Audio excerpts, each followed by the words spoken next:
was just concerned that there was the expectation it was going to be tomorrow, and that didn't seem to be followed up on. Right, yeah, but she was, Okay. she was really open. And I don't know that her coming tomorrow night would have made it would have been the same dialogue that we had, which is, well, why wouldn't we?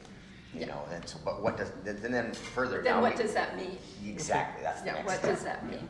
Yeah. And between the two of us, or three of us, wherever, I think we'll handle that outside of a council meeting to determine when and who's involved. Okay. Yeah, as long as everyone knows that it's happening. Yes. Right. Okay. It being directly after the public properties meeting, we will convene the economic development meeting. And our first agenda item is the special events ordinance. And we will, Is that this one? yeah, we will defer or turn it over to you, Brandy. So this is a red line version based on what we talked about at last month's meeting. So I did incorporate block parties. I also put a definition of a block party. And then I added the definitions of parks and the streets and street or streets I removed because it goes in line with the definition of right-of-way. Yes. And then I added right-of-way. And then this right-of-way is taken out. I went through our current code to see what the definition of a park and a right-of-way is throughout the rest of the code. So those descriptions, I think, are consistent with other sections of the code. What else? You've added a $75 administrative. Yes, so what I did is I went back, instead of just doing the cost analysis for the clerks and the finance to process it, I was asked to go and research the cost for each of the departments. So that includes Public Works Department, Police Department, DCD Department, does not include fire, and it does not include WashDOT. The cost came, I think, for a cost analysis came to $76 rather than 78. So I just rounded it to 75. And I mean, yeah, $78 is with the cost analysis. And yeah, so I mean, that's what it's going to cost for staff to process and route the permit.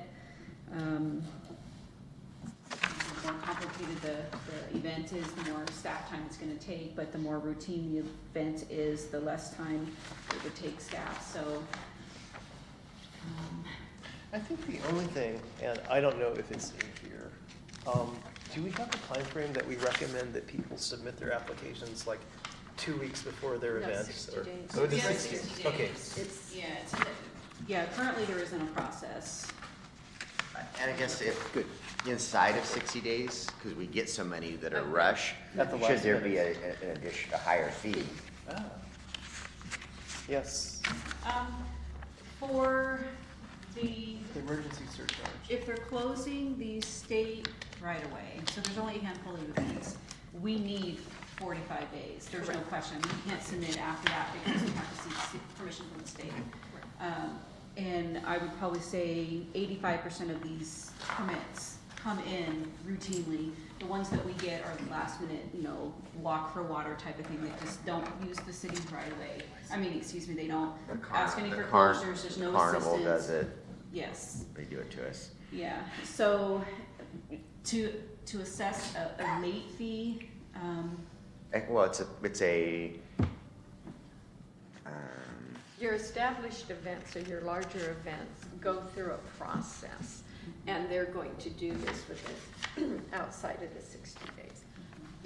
But it's the people at the last minute, like the church group that did the trunk or treat at the last minute, oh, let's go do this, and now they're well within this time frame, but they're not asking for any closures. and I could better define that to say, hey, if you're having, you're not using any additional staff resources, you're not closing any streets, your event is less than 6 hours, or whatever the process or those rules are defined, I can better define that, and then that doesn't need, we need, 2 weeks to process it, but that 30 to, that 60 days also includes, the part that we included in here, we're going to get permission from adjacent property owners or notify businesses, those type of things. So, you know, if we had a trunk or treat, we wouldn't be able to reach out to the businesses within 3 days, 4 days. And currently, when we, you know, say, hey, this has to go before council for approval, if they don't get it within that time to meet the council approval, you know, we just tell them, hey, you know, it's not been approved, we can't, you know, advise you to continue with it, but there's no penalty for them to not go through this process. Here, there is going to be a penalty if they follow through with that process. I don't know if that makes sense or not, but. I think it's good to encourage them to plan ahead, because if they're doing something at the last minute, they can't even promote it. I mean, if 60 days is too much, I think 45 would be, would be a good compromise. I think they have to be encouraged to plan ahead. And you know, our goal for 2016, and you'll see it later down on the agenda for the public event toolkit, is to educate and more outreach to the public on holding events. And this code will help, and the public event toolkit will help get the word out. Well, the other thing, going back to the last one, we had the trunk or treat. I'm sure they had a successful event, but I believe had they come to us earlier, they would have had an even more successful event It was because raining. of all of the other activities that were happening Yes, downtown. yes. You know, downtown was full at 4 o'clock, and they weren't starting until 6. Yeah. What about the smaller requesting can be processed within Administratively, they're with 30. I think 2 weeks is not enough. Right. Because you gotta play with the count, but within 30 days. I don't like though these rush requests that come in at the 11th hour and You get all the department directors Have rushing to- around. That's when Right. that's when Yeah. mistakes happen. You forget one thing, Right. and you don't. and I almost think they're gonna need a $150 fee if we have to, you know, move heaven and earth to make this event happen for them. because they haven't put a lot of Thought. thought into it. Yeah. You know, their planning has been minimal at that point if they're doing it that quickly. I support that. It would encourage them to plan. Right. Yeah. We wanna discourage, But if they're looking Taking- for a late fee anyways and they're willing to pay it, they're not going to be looking for the process of how to Yeah. event anyways. But, you know, if they still want to move forward without penalizing them for holding an event on city right away, then yeah, they can have their event and pay, you know, whatever the late fee is. And I can go through. I don't and wanna look call at it a all late those. fee, it's an expedited processing fee. Yeah. Yeah, I'll look and see what other jurisdictions do and how their language distinguish is. between the two. Okay. Yeah, it had, I mean, it's because they didn't meet the timing deadline, and they're asking us to expedite Yeah. the permit. The other thing that you changed in here was an insurance requirement, and you've changed it so that it's whatever required by our insurer, And the- and not $1 million. It's still the same, and that will be on the application when they sign it. And the reason why I didn't put the exact requirements in the code is because our insurance policy our insurer can change that recommended amount any time. Okay. And so rather than go back and update the code, it will be clearly identified on the application. The application, okay. Yeah. And in our public event toolkit or whatever, I just didn't think it should be in a code that, you know, we wanna try and keep it minimal so we don't have to keep updating it every year or 6 months or whatever based on what our insurer says. Oh, and you've added that if the event was held in the same location, in the same time frame from the immediate previous year, the previous event organizer gets a first choice. Right, and I know that there was some language, I have to strengthen that language up a little bit, because I know that, I believe when I looked through my notes afterwards, that they wanted, they need to notify the city within the first quarter if they were going to exercise their Is that right. right? So I just need to clean that up a little bit to say that, but it was my understanding that the committee wanted to say, hey, if you held an event the previous year, I mean, we don't wanna say all previous years, because, Right. you know, if they hadn't held an event in Right. 3 years, you know, anyways. So I thought, well, there should be a process, and the process is, hey, have you had it the previous year? If so, you get first right. If not, then X, Y, Z. Let me see what else if that was in here. And then the other thing that I did add was based on some of the question that I asked is whose responsibility is to notify the public of the event. And based on our conversation, I thought, well, you know, we already we can put an ad in the paper noticing that this event is going to be held. I mean, it's pretty minimal. We can also or send out an email to the adjacent property owners. And then they have to provide written notification, and I just took this from a different section of the code where they have to provide hardship, or, what was it, I have to find, they have to provide written comments from the public expressing hardship or negative effect of the property or business. And again, I have to define that a little bit more clear to say, okay, is there gonna be a criteria that says, hey, you know, this holding this event impacts my businesses by, you know, you have these 3 criteria. We can't just say, oh, it's impacting my business. Well, what is it? I mean, anybody can say that. So there has to be a criteria, just like, hey, there's a criteria why we're approving or why we're denying a permit. So those have to be better defined. But And Rob, for your information, what we had talked about, there's always a question of who's going to notice the immediate property owners. And sometimes that happens, sometimes it happens day of event while they're setting Or up. after the event, You yeah. know, Or that after sort the of event, stuff. or during the event. Yes, So yeah. what we, one of the things that we talked about is there are, I do not believe it would be that difficult for the city to have an email address book of all of the businesses downtown. And I know that that's probably easily obtained, a lot of it through the Port Orchard Bay Street Association. And then when we get an application in, we just send it to this email list and we notify the businesses if they want to be notified to get on this, because we can just have a standard, you know, sentence that says we've received an application and then a little bit of the detail. And And then we you hit attach send. something. Yeah. Yeah. You attach the packet. Right. And then we take it out of the hands of the event organizer and we put it in our hands to know that that the various merchants have been notified. And then they know they have to get back to us with whatever that criteria is. I have to do another meeting, so Okay. I'm sorry to excuse myself. I'm not sure this is ready yet to Correct. go to council. I don't know, unless Fred has a lot more input on it. I like where we've gone with it. there's, like I said, there's some little bit of fine tuning. My goal was to bring it to the December work study session Okay, and hopefully for adoption, the last meeting of December for effective January 1st. okay. So there are 2 meetings in December. We're scheduled for 2 meetings. Okay. 3, actually, including the work study. Okay. And then the public event toolkit? Oh, yes, that's me too. Okay, so the public event toolkit, we don't have it on the website just yet. And the reason why is we were hoping to have it in line with our ordinance, so it just kind of Okay. comes out. And then the other thing is I wanted to modify the public event application.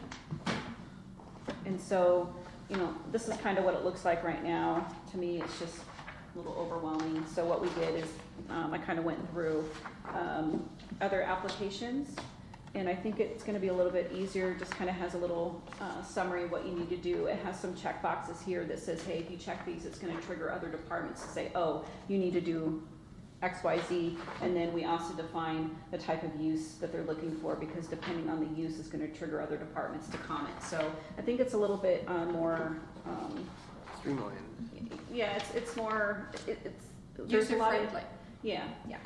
So that was the other thing that I'm waiting for. Okay, So our goal is to have it by as soon as in hopes in line with the ordinance being adopted, that this will go out, but that way we can just have everything all at Right. the same time, right, instead of continually modifying it, so, yeah. yeah. Nice job on the toolkit. Thank you. And I did have a couple of things that I'll give with you that I'm sorry I forgot to. And I think it was just, anyway, it was not big deals. Yeah, so, I think it was phone numbers or something, it's not a big deal. And then we go on to our ferry meeting following. So we had a meeting with the city of Bremerton, the port of Bremerton. We had city representation there. We all had a meeting to kind of go over this year's ridership. We also kind of went over what each agency would be willing to partake in funding for 2016. And so with that meeting, the city of Port Orchard, and I hope these numbers are correct, but I think 7,000 for city of Port Orchard, 7,000 for the city of Bremerton, 2,500 for the port of Bremerton. See, and I thought it was 3,000 for the Okay. port. And I thought we 25 for got him Kitsap up to County. 3,000. Okay. And I do have a cost sheet. I guess I should have sent this to you guys. What happened at that meeting, to give you a little more detail than Brandy did, the port came in expressing that the foot ferry service was of no value to the port, that it was not of added value to their marinas at all, and that Was this staff or an elected? this was an elected, Okay. and the For all season, all season. all season, right? Yes. But that they did feel that there was some value to their visiting boaters on holiday weekends, so they were going to provide a van and shuttle the people back and forth. Between Port Orchard and Bremerton in a Yes. van? Yes, that was their initial position, and as we talked through it, That'd be a lot more costly, actually. you would think so, but at any rate, as we talked through it, and Patty Lent did a particularly nice job of expressing the importance of the foot ferry to Bremerton, and particularly the Bremerton downtown area. And what we talked about was, and it was something that you had brought up here, we had found, if you just look at the numbers, this last year on non-holiday, and I want to be very clear, I'm talking about non-holiday Saturdays, we only averaged 9 riders a Saturday, and that didn't seem to warrant the cost. But Bremerton, the city of Bremerton and the port of Bremerton are changing the hours of their Rock the Dock on Saturdays, and are going to run it from like 7 to 9:30. So they wanted to increase the hours on Saturdays by an hour. So as we talked about that and the importance to the port of that, that's when the port came through with the $3,000 to support that extra hour on Saturday. What we did do is, looking at the ridership numbers, we get good ridership on Memorial Day weekend, but our mid-June numbers are not real strong. And so the proposal was not to offer Sunday or Saturday service the midweeks of June, and start at the weekend of our Fathoms of Fun, because we have the parade and we have some things going on. So what that did is it took out 3 Sundays and 3 Saturdays from our expenses. And the port of the city of Bremerton's farmers market is no longer going to be on Sunday. They're moving it to Saturday. So They're that moving it. impacted the Sundays. And that impacted, so that's where we had quite a discussion in this meeting, and that's where we came up with the tentative schedule. And again, it will be 2 hours extra on Saturday, and it will be our 10 to 6 hours on Sunday, plus the various holidays. But with that, the Port of Bremerton was reducing their financial commitment by $2,500. And the city of Bremerton had budgeted $7,000 in their budget for it. And so we had already had our LTAC disbursement or conversation, and that was $73,000. So I and Brandy thought that we could use $7,000 and then just $3,000 for the marketing. And since then, we have also reached out to Kitsap County Good. and have asked them to participate up to $2,500. And my conversations separately with 2 commissioners was that that would be a last-in Right. situation. Yes. Their fund would be used last. Last, Yes. correct. And we had strong conversations about the dependency on good weather for good ridership and fare box recovery. So that's kind of where that's at, and we were hoping to get a blessing from this committee that those hours work, for us. The only thing that I did do is I contacted Brandy later and I said, well, if we're all gonna take it to the last ferry leaving Bremerton at 9:45, what would it cost us to have that last ferry leave Bremerton at 10:15? Because that way we would pick up that 9 o'clock ferry coming back from Seattle. Yeah. But I if would it puts support us that, over yeah. budget, I'm not gonna say that real loudly. What did we It's ask the county? preliminary, it looks like we can put it within our budget, assuming that, the port will contribute the Okay. 3,000 and the county will do 2,500, so. Can we ask the county for more if they're still last in? Because 2 years ago, what did they commit to? Was it 4,500 or something? What was that again? What did the county commit to a couple of years ago? It was like 4,500.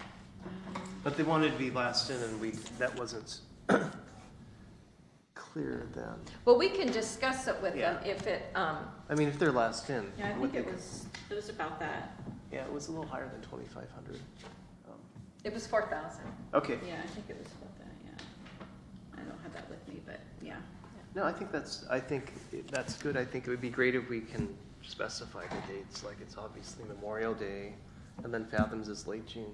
And then Late June through And Labor then, Day. so basically, we're running it late June through the Labor Day Labor Day.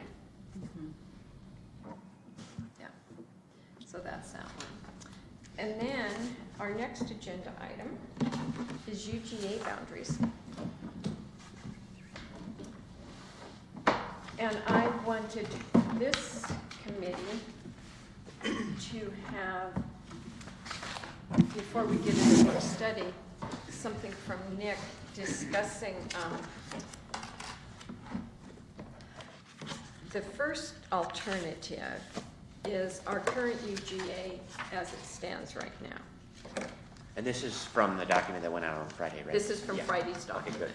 Yes, because it has streets on it, so I can, and then alternative 2 shrinks Oh my goodness. our UGA significantly. And Wait, it takes out Bethel? it takes out Bethel and To it Beale cuts, Meyer. and it cuts out all of this on Mile Hill. And it cuts out on Phillips. It takes. That area, okay. Yeah, Yeah. all that area. And the third one basically does all the same on Bethel, but it adds back in Oh, Mile Hill. Mile Hill. And all of them tweak, well, alternative 2 and 3 tweak all the stuff on the west side of 16. So, can you give Fred Nice some background on this? Yeah, well, I guess, first of all, when I arrived in 2013, the KRCC was adopting its countywide planning policy update, which set out the growth allocations for employment and population. So that was adopted in December of 2013, and it said that the city of Port Orchard had to accommodate so many people, and the UGA had to accommodate so many people. Then the county next began working on its buildable lands analysis to figure out whether it had adequate capacity to accommodate that growth, or whether changes in zoning or UGA boundaries were needed to accommodate additional growth. And what ended up occurring in Port Orchard was that they had identified an employment surplus as well as a residential surplus. At the same time, the buildable lands at the countywide level is looked at holistically as a county. It's not looked at by city. And so in the event that the county wants to expand in one area, they have to contract somewhere else. And so not only did Port Orchard had surplus land area, but the county is also trying to expand, I believe, for the hospital in Silverdale, and is requiring additional land there, which is putting a further burden on UGAs elsewhere and putting pressure to reduce the size of those UGAs. We had discussions previously at the council about this, and specifically Cook Road along Sydney were discussed as possible UGA reductions. That's the blue area on Cook Road and the area on Sydney that was shown in red, which I think most people were comfortable with due to the issues of critical areas and also issues of transportation networks and how you get to Cook Road specifically, that you have to drive along Anderson Hill through another jurisdiction, and so if we ever annexed it, we didn't have a direct connection to our road grid. With regard to the UGA, I think the question became more about, does Port Orchard intend ever to annex these areas or not? And we really didn't get into the discussion of Bethel. And Bethel is the area that I think is probably the most controversial, solely because it's commercial land capacity, but it's also the one that the county has the most difficult numbers problem, because they have way more employment capacity than is required to serve the expected 20-year growth projection. The concurrent to this whole process, the West Sound Utility District has also been seeking expansion of UGA boundaries, because they want to provide sewer service to existing areas of development, and because they feel that the UGA boundary doesn't really recognize the needs of a gravity flow sewer system, and would essentially necessitate lift stations unnecessarily because of how the lines have been drawn. There's also a discussion of a local improvement district to bring sewer down Phillips Road, and so the reduction of Phillips Road potentially has impacts on the formation of a ULID in that area. I think the difficulty that the county has right now is that they're likely going to get appealed from one side or the other, and I think that the alternatives that they've developed address their legal obligations under the countywide planning framework. That's not to say that there aren't other alternatives or that we couldn't propose another way of doing this, but They've also changed zoning, which doesn't impact us that much, but they've changed zoning in alternative two. They've taken some, Highway commercial and maybe well, rural? in this area, Oh, up in here, it's right now 4 to 9, and they've taken it out to, 10 to 16? 10 to 16. yeah, they've done some other things. But the other issue that I have encountered with this at a KRCC level is none of this was, none of the alternatives were vetted at the land use committee at the KRCC level.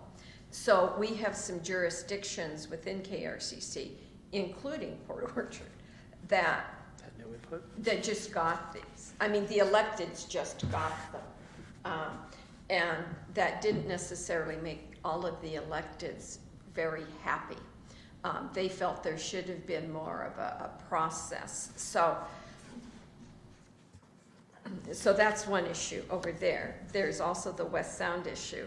But more importantly to Port Orchard is our only input in this process, because there was not dialogue at the KRCC about it, is to be able to write a letter during their letter comment period, which I believe ends the first or second week of December. It was On this document? on here? this, yeah.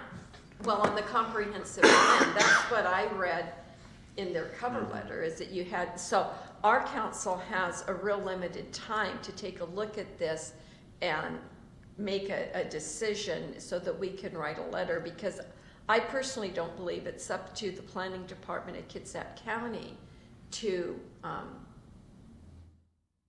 Change the boundaries? change the boundaries as significantly as they have. And I will, my personal position on some of this has been because I have been involved with property owners that are involved with the Phillips Road ULID. And that's what got me into our UGA boundaries, and very interested in that process. And since then that I've become aware of this, I have stepped completely back from that. But I do know that when you look at where they're taking out from us, these boundaries were established in about 2005, 2006. Okay, that's when these UGA boundaries were, most of them, put in place, particularly the ones out in the Phillips Bethel area. And the value of property is significantly impacted whether it's inside the UGA or outside the UGA. So what you're telling to people, and there are some lots down Phillips that have preliminary plat approvals for development that are waiting for water and sewer to develop, which is a whole other issue. But you are devaluing their property significantly by taking it out of the UGA. Well, and I would imagine that there's potential lawsuits. yeah, potentially, and I think that, first of all, the preliminary plats that are down there, I've asked the county what the timelines are, because I believe all of those were approved at a time when they've got about a year left before they have to be fully constructed and finalized, and right now it doesn't appear that that's going to happen, and so they're going to lose their entitlements whether or not the UGA boundary changes, and the difference is they're not able to resubmit for a new application. I would also add that, the availability of urban land, the supply of it, also impacts residents within the city, because if you're going to reduce the size of the UGA as a whole, you're reducing the supply of land in Port Orchard and therefore making land more valuable inside the city limits and potentially more expensive. And so... And denser. Yeah, well, with zoning changes, potentially denser. So, it has value implications, not just to the people who are losing value because they're being taken out of the UGA, but it also is potentially adding value to people who are in the existing city boundary or So UGA. it really has there's an economic impact to it, to individual people. And it also, if we take Bethel, that last stretch of Bethel out of our UGA, and all of a sudden they've got it here at a light green, which makes it one dwelling unit per 5 acres. That's a commercial stretch of land. So is that going from mixed use or highway tourist commercial? Mixed use. Okay, I can't tell the colors. Okay. Yeah, mixed use of 10 to 30 to 1 to 5. Yeah. I'm actually, I understand your concern about the property valuations changing. I'm also concerned about our infrastructure responsibilities, how that would be affected. I'm less concerned about the West Sound, but although I understand, Right. I understand their viewpoint. I don't agree with their viewpoint because I think we have other concerns. Also, when I look at 2, they've also taken the commercial out going up Mile Hill. It's in alternate 2. In alternate Yeah. 2, yeah.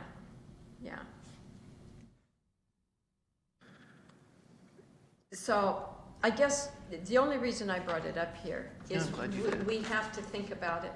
And that's why I really want it on our work study, because I would really like council members to see these before our work study. Yeah, I'll send out the link to the whole EIS and direct them to chapter 2. And I had to look for these. Yeah. You have to go to this, it says zoning maps. It doesn't say anything about UGA, it says zoning maps. Gotcha. And that's where I found it. I think the other economic development factor, which we haven't discussed though too, is what does this action, how does this affect development in Port Orchard? And is this policy something that's going to encourage development within the city limits or discourage Discourage it. And it's from a very basic microeconomic standpoint, I would say that this is more likely to put increasing development pressure within the city limits and to direct things to develop in the city and also to redevelop. And so when you look at problem properties and the scarcity of land, you're potentially creating the economic conditions which are going to result in development and redevelopment under these proposals where the UGA is reduced as well. And that's something to be considered. You know, we're required to plan for a 20-year planning period, and the current UGA boundaries, maybe they, especially on Bethel, maybe would make sense on a horizon beyond 20 years. And I think that the legal problem that the county has is that their analysis shows that they have way too much land at this time, but on a longer planning scale, it may be the right amount of land. And their analysis could also be flawed. I haven't evaluated it myself, but I think it'd be helpful for council also to have your concerns, bullet pointed, but also, are there solutions that we're recommending? For example, are you recommending a hybrid of 2 and 3, or are you recommending no change? Yeah. Because I think some of them are going to be less Right, involved. and I don't know what level the county is willing to go back and adjust. And I look at We should just tell them what we want. Yeah, well, I look at all of them, and I look at, well, I guess it doesn't make a lot of difference, but if you look at Sydney, the Pottery Sydney, I guess it's Sydney after it goes under Highway 16, Mhm. isn't it? Okay. That goes out of our UGA, and Nick and I had this conversation. I'm not fond of having one of our primary north-south roads be part of it in the county, one side of it in the county and one side of it in the city, and how do we get, yeah, I think the western right-of-way line on Sydney should be the UGA boundary line if there is going to be an amendment in that part of town. And that way the whole road would be a city road rather than changing jurisdiction for a couple hundred feet and then going back. And it also gets confusing to people. I remember when the Scout or the Little League came in and wanted to do something with their ball field up there, and that's actually county-owned property. It's not city property at all. But at any rate, it's kind of confusing. And let's talk about what are the options for the city going forward based on this release. Under an EIS, there's a comment deadline, and so the city would want to file comments about this.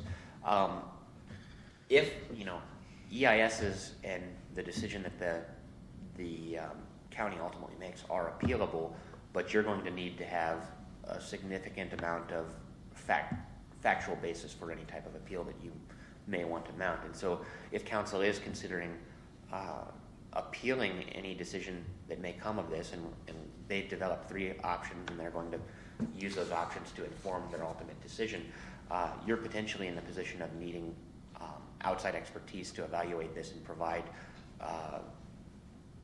some sort of other opinion on what the implication of this would be. And so that potentially involves either hiring planning and economic development experts or having an attorney prepare the basis of the city's argument. So if that's the direction that council members want to go, that's something that needs to be evaluated now, and some decisions are going to need to be made real soon. Quickly, and I think that was the other electeds that I talked to. That was part of their issue, is they just became aware of this. And so anyway, what can you have available for our work study, or what can you get to council before our work study? Well, my deadline for packets is Thursday morning, and we have a holiday this week.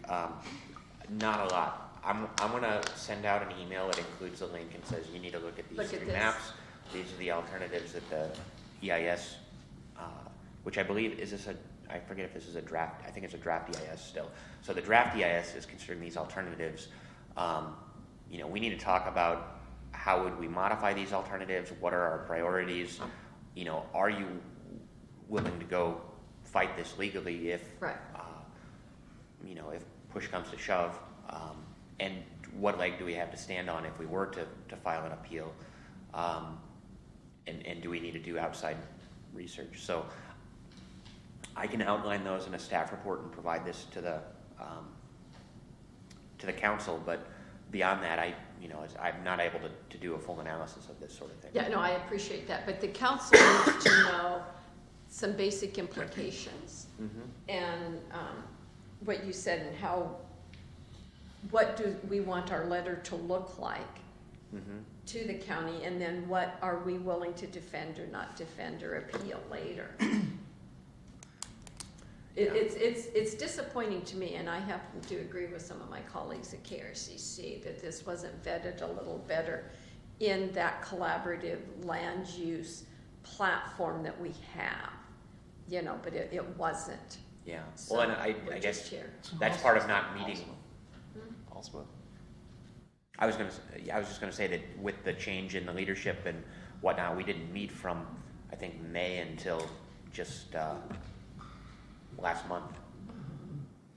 the KRCC. At least at the director level, and so, I think that's kind of one of the implications of that change was that sort of discussion kind of stopped. I think the people. That discussion never happened at the electeds level. It only happened at the planning directors. Well, I level. don't think it happened at the planning director's level either. Either, okay. Yeah, not in a forum with everybody in the same room anyway. Right, yeah. So anyway. One thing I'd like you to think about is what do we want to keep, or do we want are you leaning towards no action? I have a hard time giving up that Bethel corridor. I mean, I would give up this Cook Road area for sure, the blue area here. I didn't know that was in our UGA. That little sliver. I mean, I don't have heartburn over that. The pink area, yeah, that does seem excessive. Some of the fine tuning over here though, and the yellow, I'm neutral on. But I think the people who are going to be most irate are probably those property owners. Well, and they have a divided faction out there too. Okay. With that said, but I know that there are 3 different parcels out there with preliminary plat approvals, and as Nick has said, those are probably gonna go away. Expire. But they still have, quite an economic commitment to this property, and I can't imagine that they're gonna just say, oh, you're gonna take me out, so I can never develop Yeah. it. And one alternative that I would never recommend because of how challenging our recent annexations have been would be that, the city could try to preemptively annex something. Yeah. But I don't think that that's something that we want to do because of the implications of population growth and services and everything from City Hall running out of space and Yeah, we on have- roads. No, we don't want to do that. Yeah. We have, before we do any more large annexations, we have to be able to manage it. Yeah. So, but this is something that at least Fred and I are aware of now. And if we could get something out to the rest of the council so that they can start looking at It it. should be brought up on the work study, even though they're not going to know what to think. It should be put on their Right, radar. but we have They're to. going to have to think pretty quick. They're gonna have, that's my point, Yeah. is they're gonna have to think way too fast. So we'll move on from that, and, Excuse myself. thank you.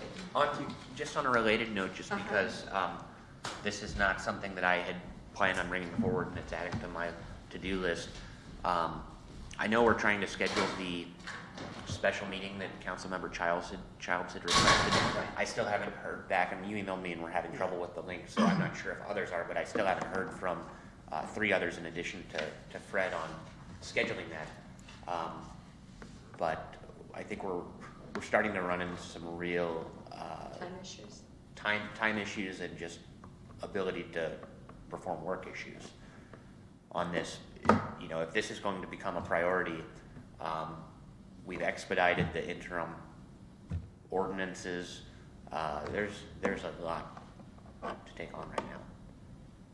So I just want to, and I think one of the things is, at least on the interim ordinances, we had extended that for 2 months, but 2 months put us into the day after Christmas and so on.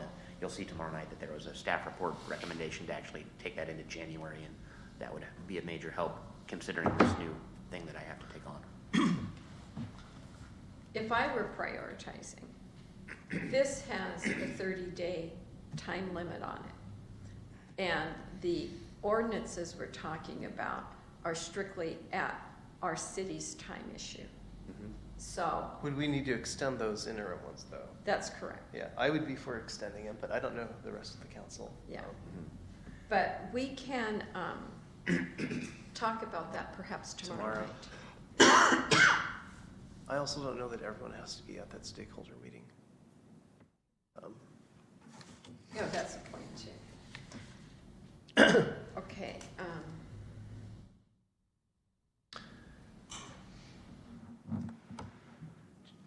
go to number 5. Yes, I was just making myself a note. Do you want me to bring that up under committee or add it as a Well, I discussion think when that item? item comes up, maybe mention that it was discussed at the committee due to this new issue that's come up, and, you know, it's, I say I don't The think it's, committee yeah, report, okay. yeah. I just don't wanna have to extend that thing twice, because it seems to me that that's what we're gonna end up doing, considering, you know, our budget process and everything else that we're working on. Then we'll move on to number 5, the sign ordinance. So I have been actually working with a planner from Montlake Terrace and the attorney on this until I think our last meeting was 2 Fridays ago, and we have been having very productive meetings talking about the implications of this. And the thing that is very clear is that the court has put cities everywhere in an incredibly difficult position. We've seen proposed model ordinances from national law firms that the quality is almost embarrassing of how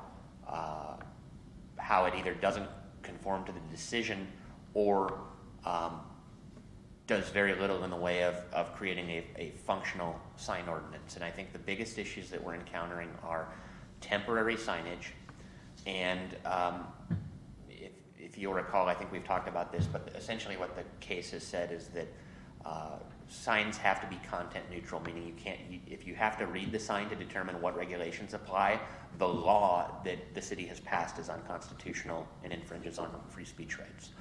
So where we're running into difficulties is especially temporary signs and then residential property. The issue is that I think generally reasonable people are supportive of letting people put up political signs to support candidates, put their house up for sale and have a real estate sign in their front yard. But because you can't differentiate between political speech and commercial speech, anything you allow for those events also applies to anything commercial that they would like to do on their property. And so we are unable to say that commercial signage is prohibited, but political signage and real estate signs are allowed. And we have a very difficult task of saying, are we going to allow every home to have one temporary sign at any one time and they can choose whatever it is that they say? So that's just temporary signs. That's only a temporary sign issue. The other issue is that within the right-of-way, there's a past decision that related to Tacoma and established that there is a traditional public forum in which signs can be displayed for political purposes. And this was pre-Reed, which is the Supreme Court case. And so basically, temporary signs are supposed to be allowed in a traditional public forum, which is like a landscaped median on your roadway. The court said that that's a place that you're allowed to put a sign and that that's a free speech issue. But when it's if it's a part of the right-of-way that abuts somebody's house where you would think that that sign was put up by that person and not as part of a public forum, you can restrict that. And so, in our code right now says that no signs were allowed in the right-of-way at all, except for Real estate. I don't even think it was real estate. Government agencies. Well, it's Public government safety. agency signs, and it has 2 exceptions, and I think it's like a special event and then one other. And so the question becomes, what are we going to do with our right-of-way? Are we going to continue to restrict them in the right-of-way? Because if we allow them, again, that means that if you drive down in Snohomish County or Pierce County, you come to intersections where there's like 40 new houses this way type signs. And so you're potentially opening the door to where those types of signs are going to be allowed in addition to the political speech. There's the opportunity to say that signs would only be permitted in the right-of-way from, August until November, which pretty clearly is intended at political, but may also allow for other things to go up. So we're having some real issues specifically with temporary signs, and then also temporary signs in the right-of-way, and figuring out how we're going to deal with those. I think permanent commercial signage is a little bit more straightforward, but I think that we have a marquee downtown, and people are hanging their private signs in the right-of-way. Those are permanent signs, and how would we have an outright ban on temporary signs, but then allow the commercial sign to hang from the marquee? Is another issue. And so we've been really working through this, and I think we've sorted most of it out, with the exception of temporary signs and what free speech is appropriate for a residential area. We have, you obviously have some complicated issues to work through for the sign code. We also have some very basic needs for people wanting to put up signs. So I guess what I'm wondering is, what is the time frame? Or are we still, are we processing sign applications, permit applications under our current code? And are we able to meet the needs of, We're processing permits currently, and the permanent signs are generally very easy. There are complicated things that come in that we're having to handle on a case-by-case basis, just purely reviewing case law and having to make decisions that are very difficult and which aren't clear in our code. And so, the whole issue of the political signs, that was something that, we were handling as it came up. Somebody had sent a complaint about a sign back in August that was out at McCormick Woods, and we just said, we can't touch it. We didn't want to advertise it. We weren't touching it because we didn't want it to become, we didn't want something inconsistent with the current code's intent to erupt, but ultimately the council asked what the position was on that, and then you saw how many signs ended up being in the right-of-way. We just didn't want to touch it. right? So it's, We do, however, receive complaints from the public when we're not enforcing our sign code, when some people are keeping their signs out of the right-of-way, and they Right. see other people breaking the rules, or at least the currently in place rules, and so we have gotten some pushback on that as well. yeah. Yeah. So what's kind of your time frame, Nick? Well, I think with the resignation of the attorney, I was thinking probably by the end of the year, given the workload, I would be able to continue working on it. But right now, I don't see the opportunity to work on it probably for the next couple of weeks due to holidays and budget And UGAs? And all this stuff. So Right. I really don't know. I think we're going to get a new attorney in there that's going to have to also weigh in on this, and it's I don't think they're going to have any easier time with it. Some cities are just choosing to ignore the decision right now, and they're just taking the risk. I don't think that that's something that we want to do, and I would err at this point on the side of being totally content neutral and very stringent until we can figure out a way to accommodate special requests. But that's not going to make people happy either. You're going to have people screaming that they can't put up the sign that they want. Yeah, what do you mean by stringent? Can you give me an Well, example? I think that the problem is that once you issue a permit for a sign, A temporary sign, or any or sign. any sign, Okay, it okay. it's going to be there forever, essentially. I mean, it could be there forever. And so there's, if you're going to try to conform to this code, I would err on the side of not having large signs, or especially like digital billboards or things like that. I would not go forward allowing that sort of thing until we really figure out how we're going to do it in a way that is appropriate for the community. And See, and those are questions, because I know some people think that the sign questions are just down on Bay Street, but I've been asked more questions about digital signs on Mile Hill and Bethel. yeah. So we have some merchants that are thinking about perhaps, exploring those possibilities. And the other thing that you have to do is every regulation that you adopt, you have to document the sort of the justification for why you are infringing on a free speech right, which you are allowed to do if there's a legitimate public purpose, but you have to document that, and in the event that your ordinance is appealed, you rely on those reasons for essentially defending yourself. And so now that strict scrutiny applies to a city's sign ordinance as opposed to intermediate scrutiny, which had been the standard, the burden of us demonstrating that we are respecting the First Amendment has gone way up. So anyway, timeline at this point I would say is early next year, and depending on what decisions are made about a new attorney and that attorney's ability to work on this. Yeah, perhaps that attorney's already dealt with it and has some, has As some far as I know, suggestions. I don't know of a single city in Washington that's taken action on this On it yet. yet. So, Carol had gone to a lawyers conference a couple of weeks ago and had presentations from various people, and all the people who said this is what I'm planning to do, everybody else in the room said, well, you can't do that because of this, this, and this, and so nobody actually had a solution that that was actually going to work. We've also been very lucky to date in terms of litigation about our signs. Except for the billboards. Except for the billboards. But no, I remember even our political sign being out different than the rest of the county. That hasn't been challenged to date. So, yeah, one of my thoughts on this, and I've been working with them trying to figure out a way to do it, but this whole concept of a traditional public forum, one of my ideas is that we actually map and define the limits of the traditional public forum and say that this is the forum where temporary signs can be placed. But then again, if you do that, you're allowing political signs, but you're also allowing other temporary signs.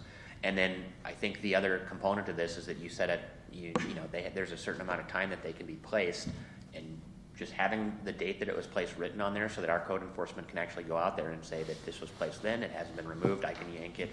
And I think those two things may help us through the temporary sign and the right-of-way issue. But then again, I would think that 2 weeks would be appropriate for most temporary signs, but then election season tends to be 60 or 90 days. Yeah, and do we even have to allow signs in our right-of-way? I mean, if you make the blanket statement that signs are not allowed in the right-of-way, no matter what they say. no matter what they say. Yeah. Well, and then That was my confusion on the political signs, because I thought if our rule says there's no signs in At the all. right-of-way. well, and there were two at all. exceptions, and the exception created the content neutrality issue Okay. because it allowed special event signs. Okay. I don't think it, our Maybe current code doesn't allow there's special event two signs. exemptions in there for.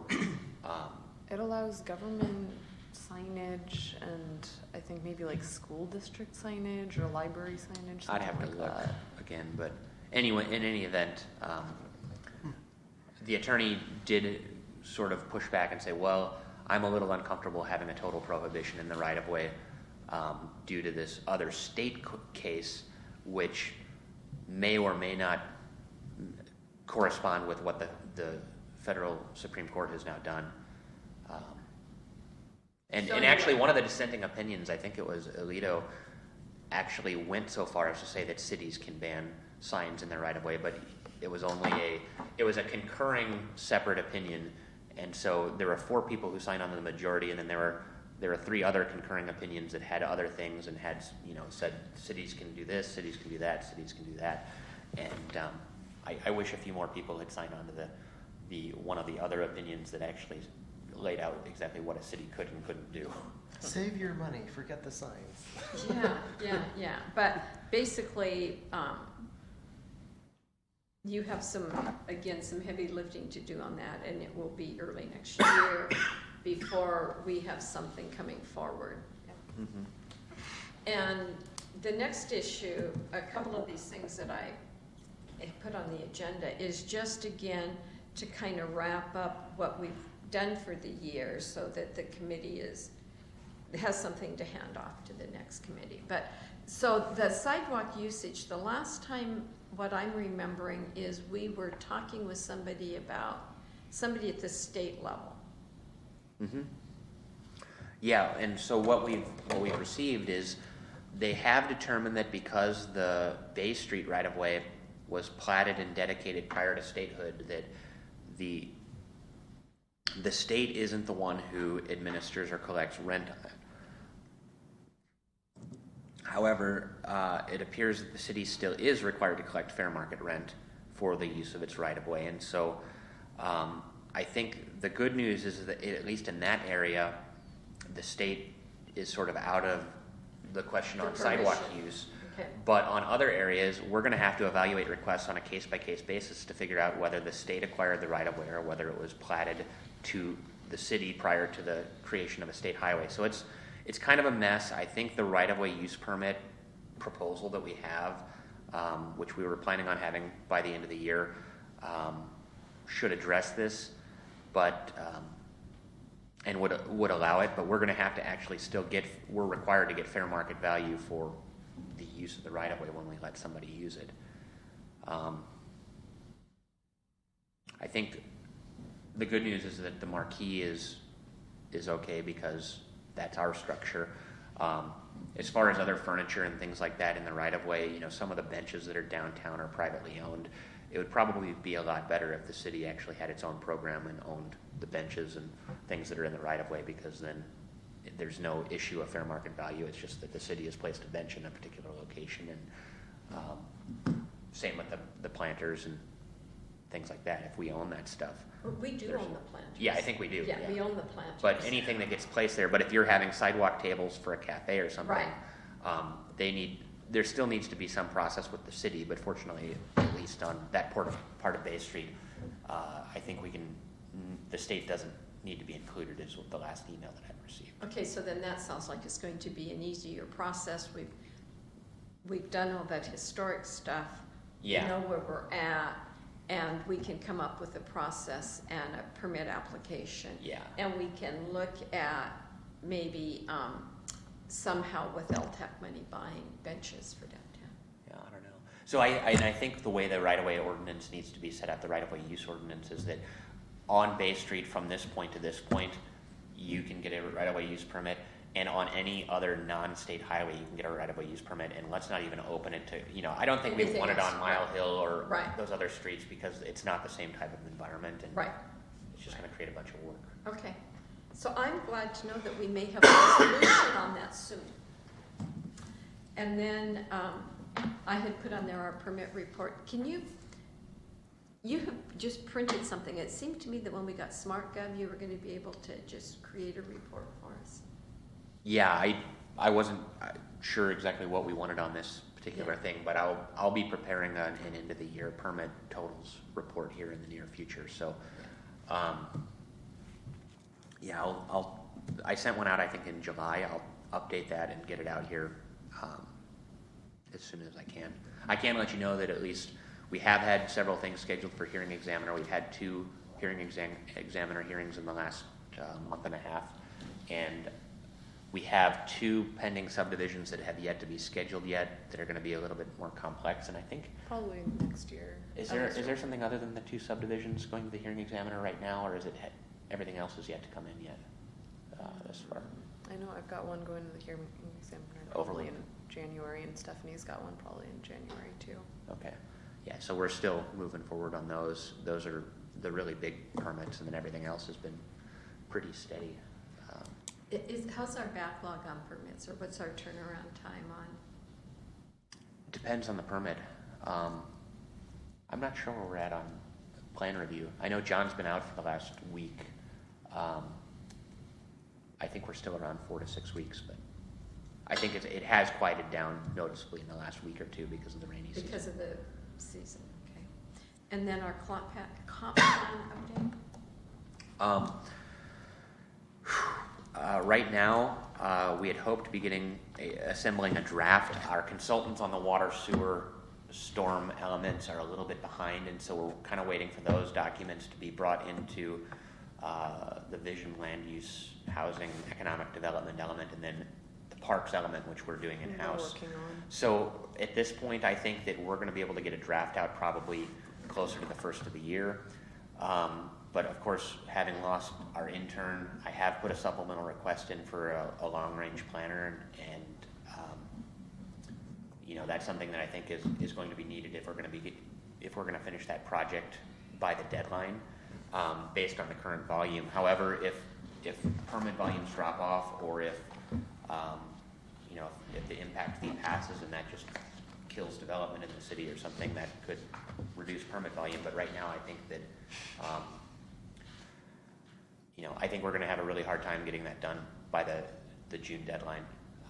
Losing Scott was a pretty big loss, And because it's critical for our federal funding. I mean, and Tremont, I know we're going to ask for some federal funding on Yeah. Tremont. So, having it not done by June, I don't think is an option. So then it becomes, what's the solution? What's the remedy to get it done by June? Mhm. Well, I think we can get the draft out. When you look at what Bremerton and the county are doing, they're doing full environmental impact assessments. We're not planning on doing an impact statement on this. We'll review SEPA, and it's likely going to be a DNS determination of non-significance, and we'll move forward with it. But Do you have an alternate to the long-range planner position being permanent? Do you have a temporary alternate, or do you have a consultant alternate to get the work done? Because the council is generally very reluctant to fund new positions, as you've seen. yeah. So if you have other alternates to get the work done, that might be. Well, I think that given the deadline, there isn't. I guess hiring a person or selecting a consultant is going to be really problematic for getting this done in time as it is. I mean, I would really Because need of the process. I would really need to know that that's in the budget now and start on a selection process so that I can have somebody hit the ground running January 1st. A consultant potentially could step in and resume, and actually the firm that hired our intern actually does this sort of work, so that would be one potential option. But I think the bigger problem is that That might be cheaper than a full-time employee, is what I'm well, the wondering. long-range planner, though, isn't just about the comp plan. I mean, all of the code update issues that we're dealing with, we need help on. I mean, right now I'm trying to manage a department, deal with short-range issues and long-range issues, and I'm the only dedicated person working on the code updates. And right now, it's proving to be just impossible to do both tasks. I think it's, at least until the code is fully updated, I see the need for a permanent position to do that work. Either that, and I think if you were to hire somebody for it, you're looking at, a code update's going to cost you $200,000 in consulting fees, and they're going to probably put in a fourth of the hours. Well, you've convinced me, but you have like Yeah, six you're going to others put in a fourth of the hours as you would get out of hiring somebody. You get at least 3 others to. Yeah, well, I guess it's my hope that we have a new mayor on the finance committee meeting, and hopefully he's going to want to have the resource. Okay, so we have time challenges with that comp plan, but I don't find it optional. I mean, Yeah, it's whatever not. we have to do because we can't jeopardize our federal Excuse me. funding because our comp plan isn't done. And also, at the Transpol, the PSRC Transpol committee, and I know the growth management committee too, has to approve those comp plans. And I've been surprised at how many are not getting approved They're or getting conditional certifications. are getting yeah. conditional certifications. So there's, those are scrutinized fairly well. So we want to be in a position where ours goes through and doesn't Yeah. get Well, a and, pushback. and conditional certification is fine from a funding standpoint, but it just means you're going to have to go back and spend another 6 months working on it to address some deficiencies that are, Yeah. identified. What is that? Measure twice and cut once? Isn't that what we want to do? Yeah. So anyway, I think the good news is that most of the cities that are having difficulty, just as the county is faced with having to make UGA changes, they're having growth allocations and either not enough land or too much land, and they're not making the changes that are required to conform to the GMA. And so I think that, we're not in that position because we have plenty of land within our incorporated boundaries to accommodate growth. There's nothing that we have to do, to achieve that compliance at I this know point. some of them won't accept the numbers they were given. They said, Yeah. these are the numbers we're gonna use. Well, and I know one small town, I think they're off by like 12 people. They have, so they're trying to figure out 3 parcels in town that they can increase the zoning on. But it is an issue that we need to be mindful of, that once we get through this, then we have to go through the PSRC approval and, so. Okay, is there anything else for economic development this morning?